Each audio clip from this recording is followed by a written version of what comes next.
Indian एक्सप्रेसला दिलेल्या मुलाखतीमध्ये उद्धव ठाकरेंनी म्हटलं की देवेंद्र फडणवीसांनी शब्द दिला होता आदित्य ठाकरेंना मुख्यमंत्री बनवतील, ते स्वतः दिल्लीला जातील. मात्र त्यांनी माझ्याच माणसासमोर मला खोटं पाडलं असं उद्धव ठाकरेंनी मुख्य मुलाखती दरम्यान सांगितलंय. त्यांनी खूप मुलाखती दिलेल्या आहेत. बंद दरवाजा आड काय झालं तेही दिलं, तेही खोटं होतं. आता खोटं बोलण्याचं एक परिसीमा असते. खोटं बोला पण रेटून बोला.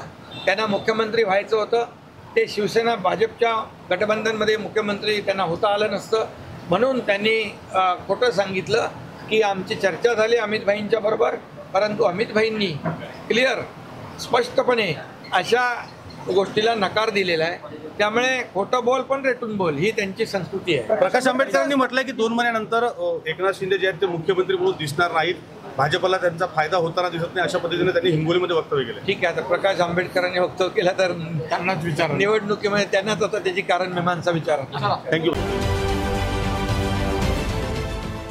देश विदेशातील प्रत्येक घडामोडींचे लाईव्ह अपडेट मिळवण्यासाठी आता साम टीव्हीच्या सर्व सोशल मीडिया प्लॅटफॉर्मला लाईक, फॉलो आणि सबस्क्राईब करा. तसंच सर्व नोटिफिकेशनसाठी बेल आयकॉन प्रेस करायला विसरू नका.